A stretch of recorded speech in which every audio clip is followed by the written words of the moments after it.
اور اگر آپ اٹیک کرنے والے جانور کا گوشت کھائیں گے تو آپ کے اندر بھی درندگی آئے گی، آپ کے اندر بھی درندگی آئے گی، کیا حکمت ہے تو اللہ نے اس سے ہٹا دیا۔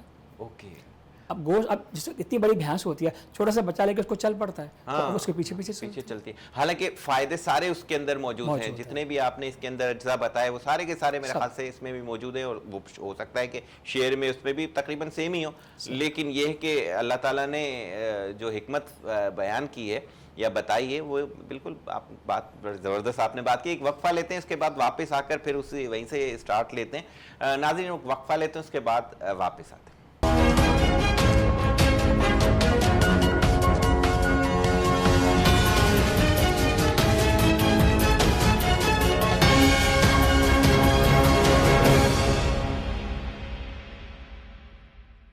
ویلکم بیک ناظرین، سلسلہ وہیں سے جوڑتے ہیں، اور میرے ذہن میں ایک سوال آ رہا تھا کہ میں عامر بھائی سے پوچھوں۔ عامر بھائی، لوگ جو ہے نا مہینوں بلکہ میں نے تو دیکھا ہے کہ تقریباً 3-4 مہینے تک بھی گوشت چلتا ہے فریجز میں اور اپنا ڈیپ فریزرز میں، تو یہ بتائیں کہ کتنے عرصے تک قربانی کا گوشت رکھا جا سکتا ہے فریزرز میں، اور پھر اس کے کھانے کا طریقہ کیا ہے، یہ ذرا بتائیں، پھر میں اگلے سوال کی طرف آتا ہوں۔ جی مجتبیٰ صاحب، اس میں ایسا ہے کہ ایک تو ہمیں پہلے روایت یہ ملتی ہے کہ سرکار دو عالم صلی اللہ علیہ وسلم کو جو ازواج مطہرات میں سے کسی نے گوشت نمک ڈال کے سیو کر کے بعد کھلایا، سرکار نے 3 دن کے بعد اس کو کھانے سے رغبت نہیں فرمائی، اچھا، کہ 3 دن کے قربانی کا گوشت 3 دن سے زیادہ نہیں کھانا چاہتے، اوکے، کیونکہ اس کی وجہ یہ تھا وہ قربانی کے لیے تھا، وہ تو تقسیم کرنا تھا، تقسیم اور ایک حصہ فقیروں کو اسٹور کرنا، تو پھر وہ بات منع ہے، اسلام مکروہ ہے، منع نہیں کہنا چاہیے، کہ بس اچھا نہیں سمجھا جائے، اس کو تقسیم کرنے کے لیے دیا گیا ہے، غریب لوگ بھی گوشت کھا سکیں۔ اب اس میں یہ ہے کہ اگر آپ کو فریج میں رکھنا ہے تو آپ کو کوئی روک بھی نہیں سکتا، آپ رکھیں اس کو، لیکن ہم اس اسٹینڈرڈ کو میٹ ہی نہیں کرتے جو اس کو پرزرو کرنے کے لیے ہے، کیونکہ سر -18 ڈگری ٹیمپریچر ہوگا تو گوشت صحیح فریز ہوگا، اچھا، -18 ڈگری، ٹھیک ہے۔ ہمارے ہاں جو گھروں میں جو فریج ہیں وہ عام طور پہ وہ 0 پہ ہم نے فریزر کو رکھا ہوتا ہے، یا ڈیپ فریزر کو -2 پہ رکھا ہوتا ہے، زیادہ سے زیادہ 8 تک کا یا 9 تک کا میرے خیال سے آتا ہے ٹیمپریچر، وہ فریج ہے نیچے کا، ہاں، اور فریزرز کا وہ مائنس، اس کو -2 یا 3 پہ رکھا جاتا ہے عام طور پہ، لیکن اصل میں گوشت کو پرزرو رکھنے کے لیے -18 ڈگری ریکوائرمنٹ ہے، اگر آپ وہ رکھیں گے تو یہ گوشت 1 سال تک بھی محفوظ رہ سکتا ہے، اوکے، اور اگر آپ اس کو کا ٹیمپریچر کم کریں گے تو یا اس کا یعنی کہ وہ بجائے -8 کے اگر آپ نے -0 پہ رکھا ہوا ہے یا 1 پہ ٹیمپریچر رکھا ہوا ہے تو اس میں بیکٹیریا پیدا ہو جائیں گے اور اس میں خرابی پیدا ہونا شروع ہو جائے گی۔ اچھا، عام طور پہ جو فریجز ہیں اس کے اوپر جو کھانا ہوتا ہے اپنا فریزر والا، اس کا کتنا ہوتا ہے؟ -2 کے قریب، وہ -2 کے قریب، یعنی وہ تو وہ بھی کام کا، حالانکہ وہ تو جم کے پتھر ہو جاتا ہے گوشت وہاں پر بھی، یہی مسئلہ ہے، لیکن آپ یہ کہہ رہے ہیں کہ وہ بھی فروٹفل نہیں ہے گوشت رکھنے کے لیے۔ اگر دوسری بات یہ کہ فریج کے دروازے بار بار کھلے جاتے ہیں تو یہ بار بار کھلنے سے اس کا ٹیمپریچر فلکچویٹ کرتا ہے، اوکے، اور اس کے گوشت کی جو پرزرویشن ہے وہ میٹر خراب ہوتی ہے، یا تو بند کر کے رکھیں تو بند ہی رہے، پھر وہ بند ایک الگ ہی کہانی ہے، لیکن کھولتے ہیں، پھر اس کو ریپر کیا جائے یا پھر ایئر ٹائٹ کر کے آپ اس کو رکھیں گے تو گوشت خراب نہیں ہوگا، اگر اس میں ایئر ٹائٹ کرتے ہیں آپ اس کو، اور بار بار اس کا جو ٹیمپریچر ہے ایک جگہ پہ مینٹین رکھیں۔ ہمارے ہاں لوڈ شیڈنگ کا پرابلم ہے، بچے چیزیں نکالتے ہیں فریج میں سے کھولتے رہتے ہیں تو نہ ٹیمپریچر مینٹین ہوتا ہے، نہ بیکٹیریا اس کو آپ ریزسٹ کر سکتے ہیں، اور یہ چیزیں ہمیشہ خرابی کی طرف جاتے ہیں۔ اس سے نقصان کیا ہوتا ہے سر؟ اس سے دیکھیں سر، نقصان کی تو خیر باتیں بہت ساری ہیں۔